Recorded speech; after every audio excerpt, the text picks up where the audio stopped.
우리 교회에서는 매달 한 번씩 성만찬 예식을 합니다. 이제 오늘도 우리들이 설교 후에 성만찬 예식을 하게 될 텐데, 그래서 우리 성가대도 성만찬에 대해서 성가를 준비해 주셨고, 그리고 저도 오늘 성만찬에 대해선 말씀을 나누기를 원합니다. 우리 기독교가 가지고 있는 성례전에는 두 가지가 있습니다. 하나는 세례 예식이고 또 다른 하나는 성만찬입니다.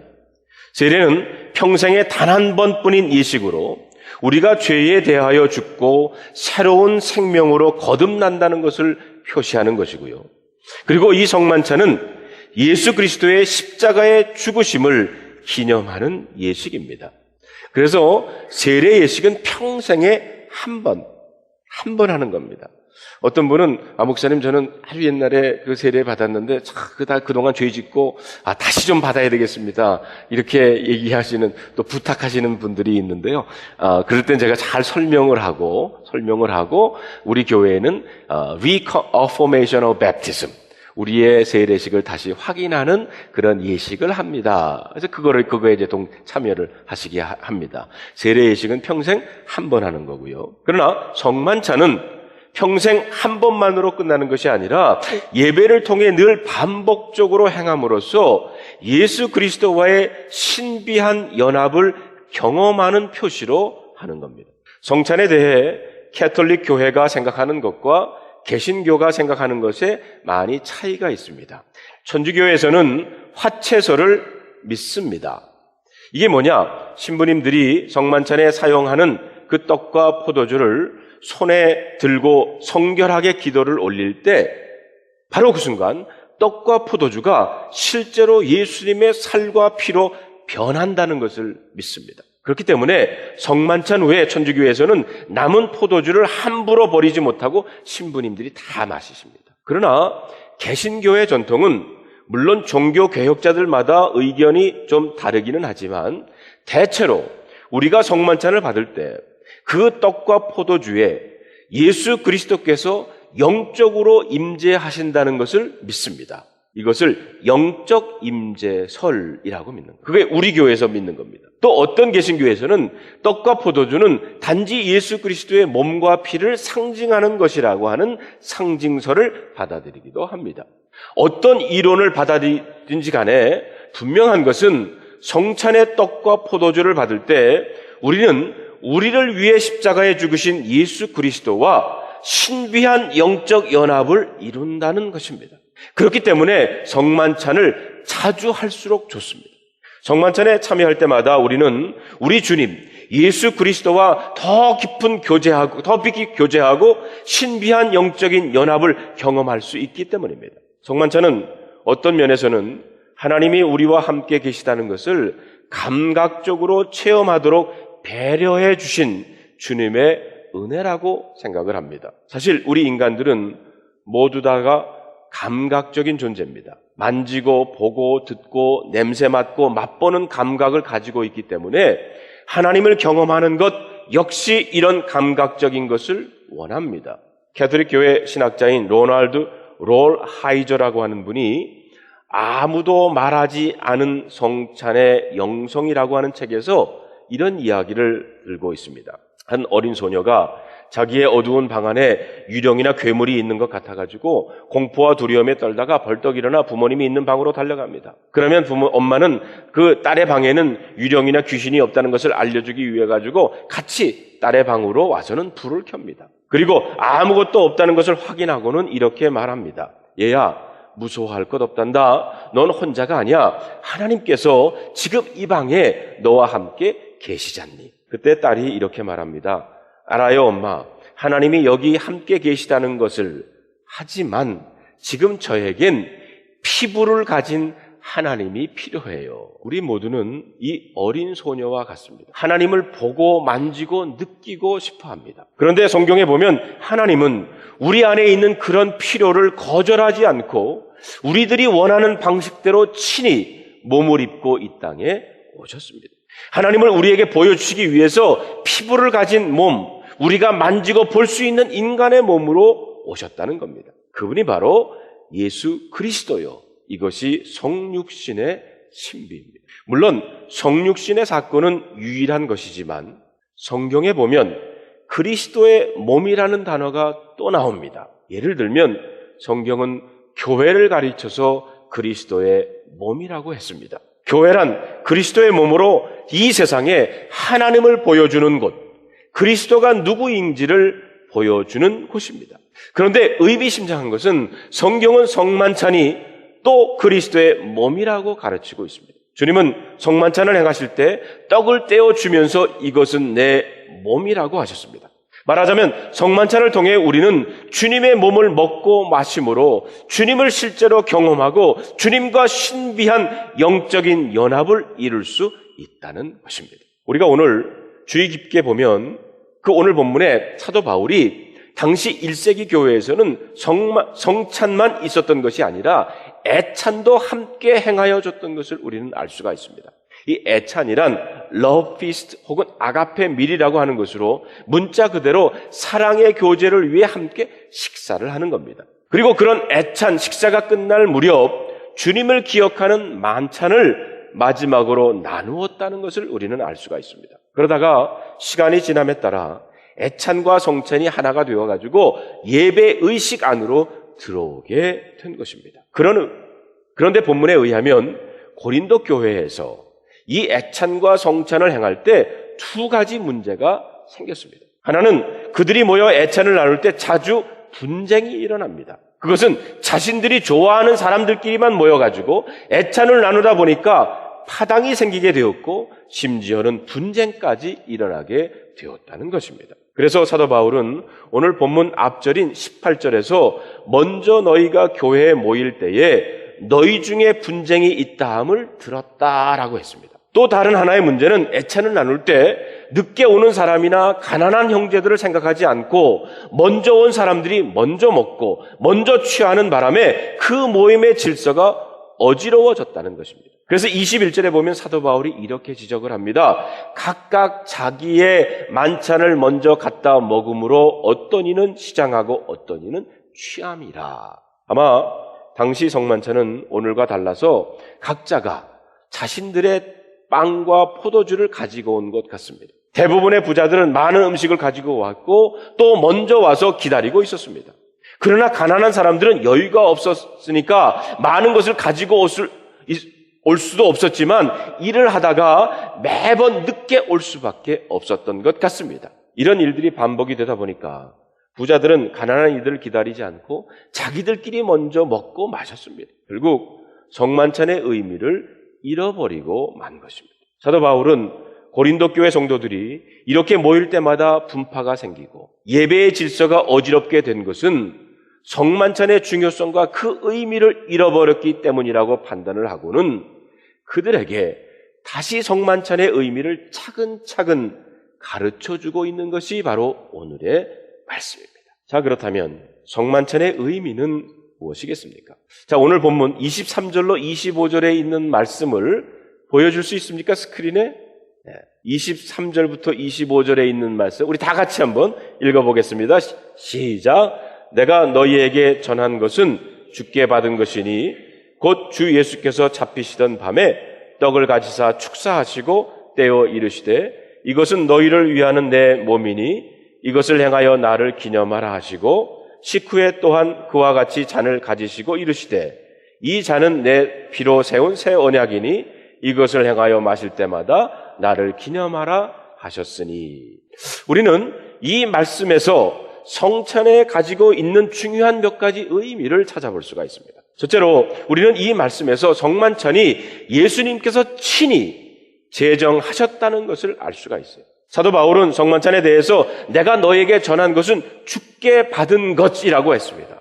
이 말씀은 성만찬의 기원은 사람에 있는 것이 아니라 예수 그리스도에게 있음을 뜻합니다. 여러분, 성만찬은 바울이나 사도나 혹은 교회가 알아서 만든 예식이 아니라 주님께서 기념하라고 명령하신 것임을 우리는 알 수가 있습니다. 두 번째로 성만찬에 참여할 때마다 우리는 예수 그리스도의 십자가의 죽으심을 기념해야 한다는 것입니다. 주님은 이것을 행하여 나를 기념하라고 하셨습니다.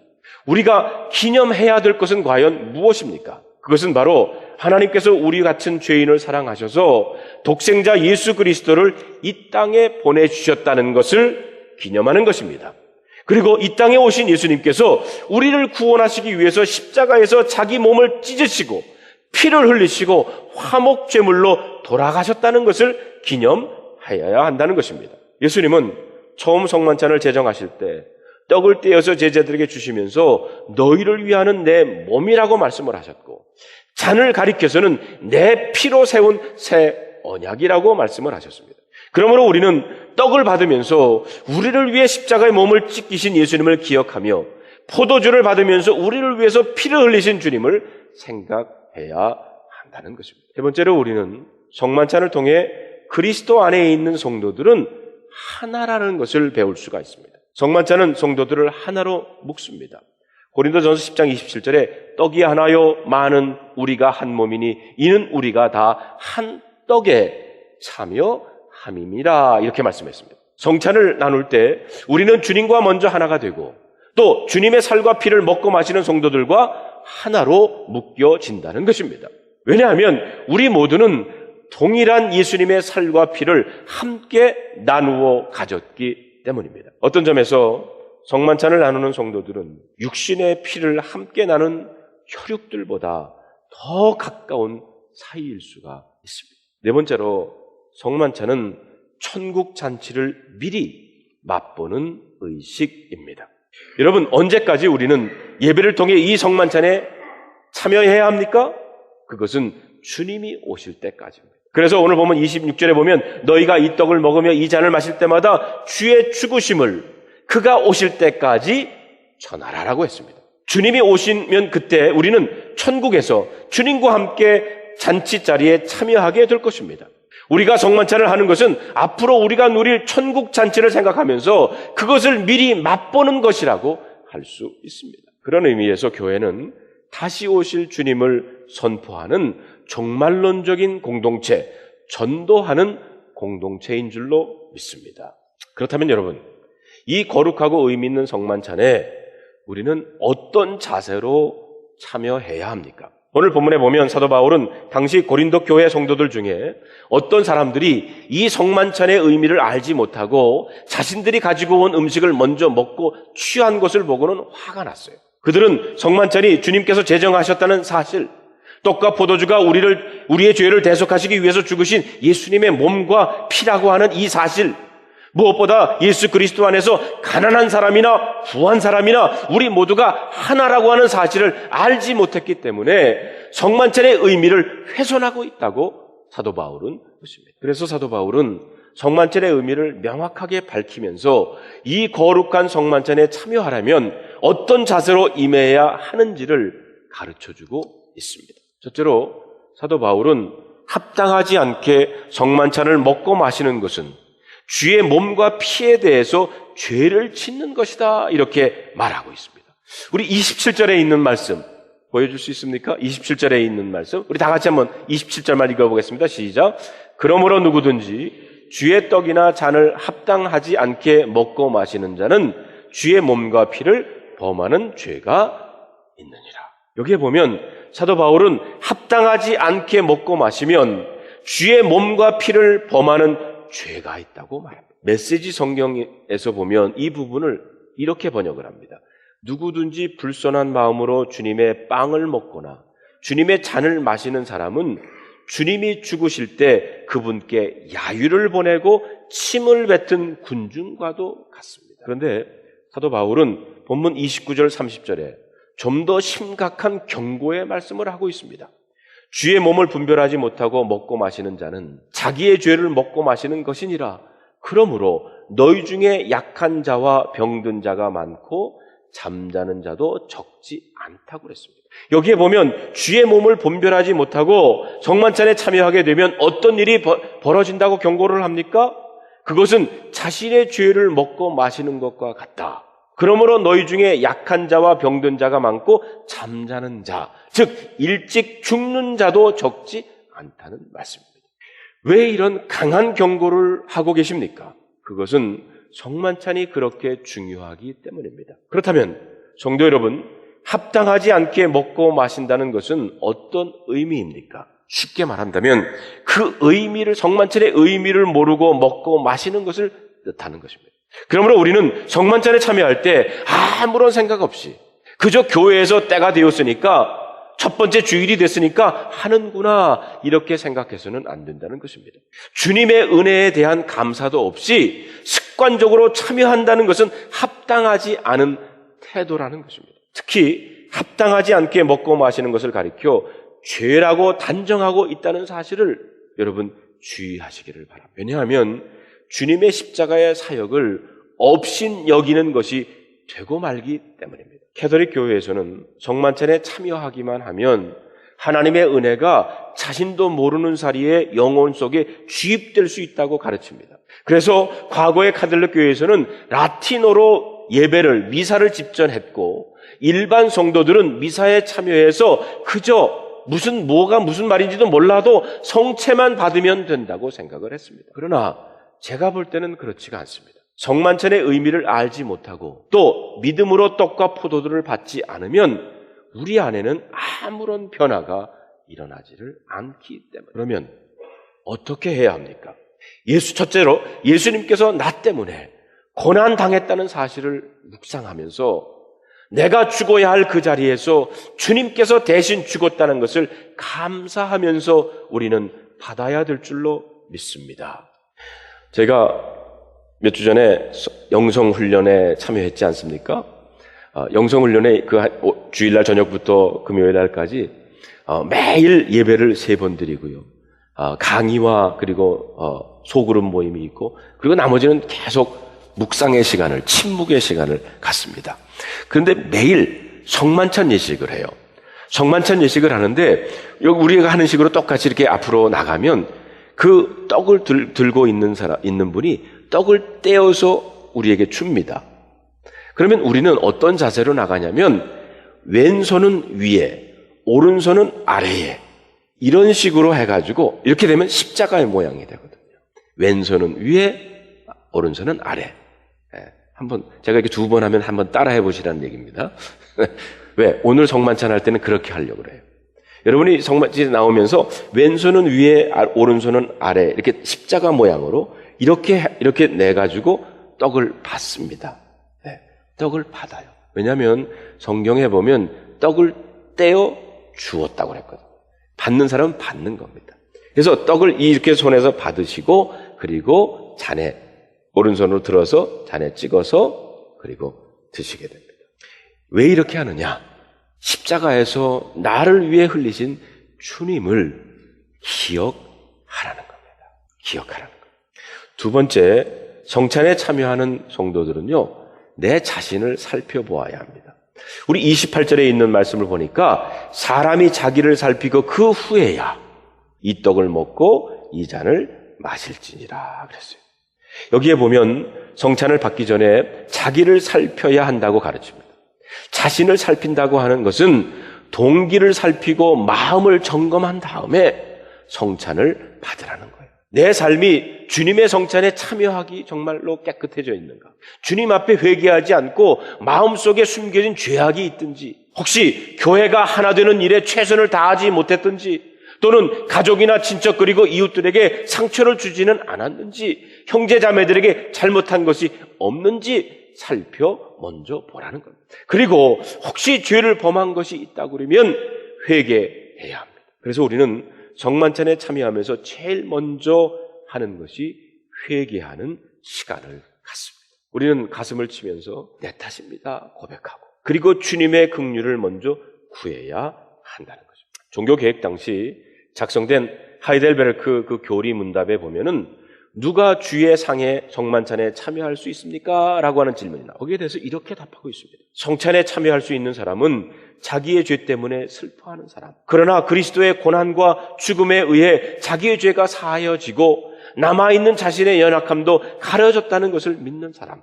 또한 자신의 믿음이 더욱 강해지고 죄에서 돌이켜 거룩한 삶을 살기로 간절히 소원하는 사람들이 성만찬에 참여할 수 있다라고 기록하고 있습니다. 자신을 먼저 살피고 성만찬에 참여하라는 것입니다. 세 번째로, 성령의 역사를 기대하는 마음으로 우리는 참여해야 합니다. 성만찬에 있어서 어떤 의식적인 절차도 중요하지만 사실 그것보다 더 중요한 것은 바로 성령의 역사입니다.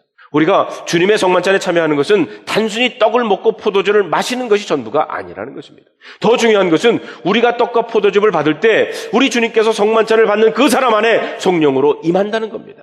왜냐하면 성령님이 그 떡과 포도주에 임재하시기 때문입니다. 그러므로 우리는 성만찬을 받으면서 성령의 역사를 기대하는 마음을 가져야 합니다. 여러분, 엠마오로 가던 두 제자 기억하십니까? 그들은 예수 그리스도께서 십자가에 달려 돌아가시고 나서 절망과 낙심에 빠져가지고 옛날 자신의 고향으로 돌아가고 있었습니다. 그런데 그들이 가는 길에 부활하신 예수님께서 나타나서 그들과 동행을 하십니다. 그런데 제자의 눈이 어두워져가지고 그 동행하는 사람이 예수님인 줄 알아보지를 못해요. 주님은 제자들과 함께 대화를 나누십니다. 그들이 왜 슬퍼하는지 물었고 또 그들에게 성경을 풀어서 메시아가 고난을 받고 죽어야 할 것과 다시 부활하심의 영광을 얻고 온 세상의 구원자가 되실 것을 가르쳐 주셨어요. 그럼에도 불구하고 그들은 풀어주시는 말씀을 깨닫지를 못했습니다. 그러다가 날이 저물어서 함께 식탁에 앉았을 때 주님께서 떡을 가지가 축사하신 후에 떼어서 그들에게 주었다고 했어요. 받아 먹으라. 그 순간 어떻게 됐습니까? 그들의 눈이 밝아졌다고 그랬어요. 그리고 자신들이 앞에 계신 분이 바로 부활하신 주님이라는 것을 알게 됐습니다. 성찬은 이렇게 예수 그리스도를 밝히 보게 합니다. 우리는 성찬을 통해서 부활하신 예수님을 만날 수 있고 부활하신 주님을 내 삶의 능력으로 모셔드려야 될 줄로 믿습니다. 보스턴에 패트 노백이라고 하는 목사님이 계신데 보스턴 지역에 있는 병원에 원목으로 사역을 하고 계세요. 하루는 의사와 간호사들이 찾아와가지고 한 환자를 봐달라는 겁니다. 이 환자는 60대의 존이라고 하는 사람인데 병원에서 어떤 검사를 해도 아무런 이상을 발견할 수가 없었습니다. 그럼에도 불구하고 날로 쇠약해지고 2주 동안이나 전혀 음식을 먹지 못하고 물을 마시지도 않고 죽어가고 있었어요. 이 패트 목사님이 이 사람을 만나서 상담하는 중에 갑자기 마음속에 성령님께서 이렇게 말씀을 하시더라는 겁니다. 그에게 성찬을 받고 싶은지 묻고 성찬을 받게 하라. 그래서 목사님이 물었어요. 당신은 밥도 안 먹고 물도 안 마시지만 주님의 성찬을 받겠습니까? 그러자 이 존이라고 하는 사람이 목사님 그럴 수가 없습니다. 나는 죄가 너무 많아서 용서받을 수 없는 사람이기 때문에 거룩한 성찬에 참여할 수가 없습니다. 그러자 목사님이 이렇게 설명을 하셨어요. 예수님은 당신 같은 죄인을 위해서 십자가에 못 박혔지 의인을 위해서 십자가에 못 박힌 것이 아닙니다. 당신이 스스로 죄인이라고 생각한다면 예수님을 만날 수 있는 충분한 자격이 있습니다. 예수님은 당신을 위해서 죽으셨기 때문에 감사함으로 성찬을 받아들이면 살아계신 주님이 당신에게 들어와서 당신은 살아날 것입니다. 결국 이분은 죄를 회개하고 목사님이 주시는 성찬의 떡과 그 잔을 먹고 마신 다음에 그런데 갑자기 그리스도의 영광이 성령이 그의 몸속으로 들어오는 것을 체험을 했어요. 그는 모든 마음의 고통과 육신의 괴로움에서 벗어났고 그 이후로 밥도 먹고 물도 마시고 건강이 회복되어서 병원에서 퇴원해서 새로운 인생을 살 수 있었다는 겁니다. 여러분, 성도가 어떤 존재입니까? 성도는 예수 그리스도의 살과 피를 먹고 마심으로 사는 존재들입니다. 음식을 먹으면 그 음식이 우리 몸에 소화가 돼서 피가 되고 살이 되고 살 수 있는 것처럼 우리가 성만찬에 참여해서 예수 그리스도의 살과 피를 먹고 마심으로 주님과 함께하는 능력 있는 삶, 변화된 삶을 살 수 있으리라 믿습니다. 여러분, 복음서에 보면 특별히 누가복음 22장에 보면 거기에 예수님께서 처음으로 제자들과 하셨던 성만찬의 예문이 거기 나옵니다. 영어로 보면, 영어로 좀 보여주세요. Jesus took bread and when he had given thanks, he broke it and gave it to his disciple. 여기에 보면 예수님께서 떡을 취하시고 그리고 축복하시고 깨트려서 나누어 주셨다고 그랬습니다. 그런데 여러분 이거 잘 보면요. 이 떡이 뭐라고 그랬습니까? 그리스도의 몸이라고 했지 않습니까?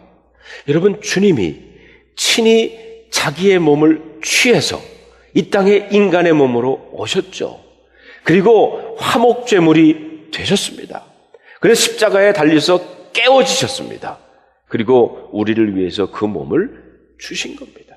그 떡과 잔을 먹고 마시는 우리들도 같은 맥락에서 보자는 겁니다. 예수님께서 떡을 취하셨던 것처럼 예수님께서 우리를 취하셨습니다. 우리를 부르셨어요. 여러분을 하나님의 자녀들로 부르셨습니다. 그리고 우리를 축복하십니다. 구원받는 자로 축복해 주셨습니다. 그리고는 우리들이 깨트리셨어요. break it.